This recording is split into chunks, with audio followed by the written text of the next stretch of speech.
The soft drink was born of the drugstore soda fountain, where pharmacists would serve up various flavors of carbonated water, initially considered a medicinal drink. These sodas became so popular that customers wanted to be able to buy them in bottles to take home. That demand spawned the soft drink industry. In 2003, almost 195 billion liters of soft drinks were sold around the world.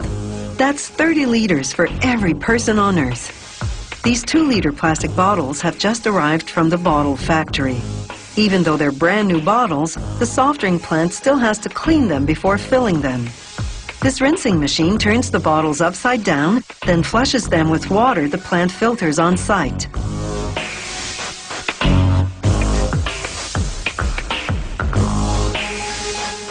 Once the water drains out, the machine turns the bottles right side up again, and they make their way to the filling station. Meanwhile, in the mixing room, technicians prepare whatever soft drink they'll be bottling in this production run. Each recipe begins with filtered water. It makes up 86% of the drink. The rest is syrup.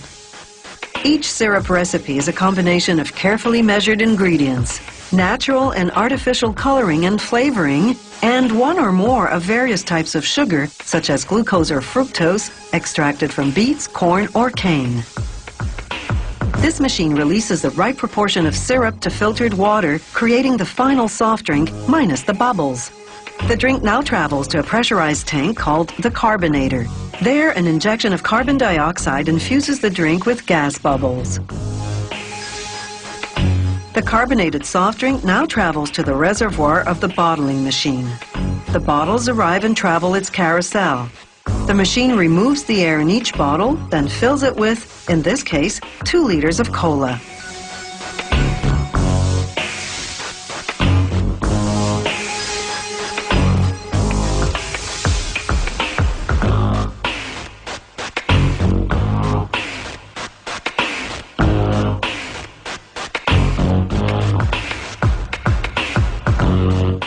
Now onto the capping machine. The caps come down a chute propelled by filtered air. The machine twists a cap on the part of the bottle called the crimp, intertwining the threads of the cap and crimp tightly to hermetically seal the bottle. Next stop, labeling. The machine's roller applies cold glue to one metal plate after another. Each plate then grabs a label and applies it to a bottle.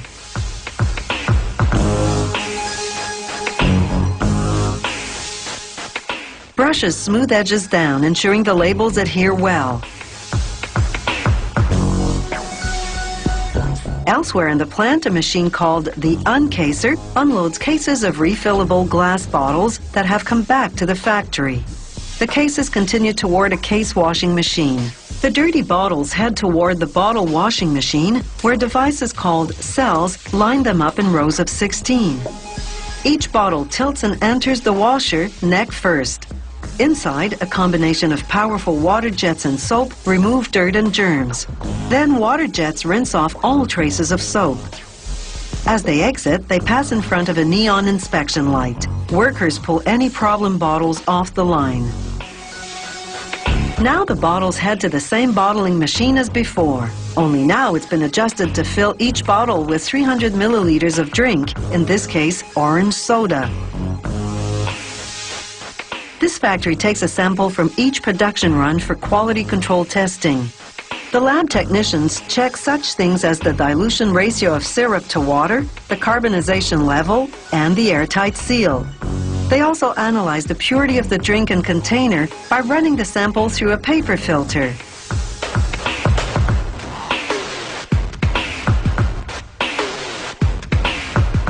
They put the filter into a petri dish containing the nutrients needed to grow microorganisms. Then they incubate at a precise temperature and observe if any bacteria grow.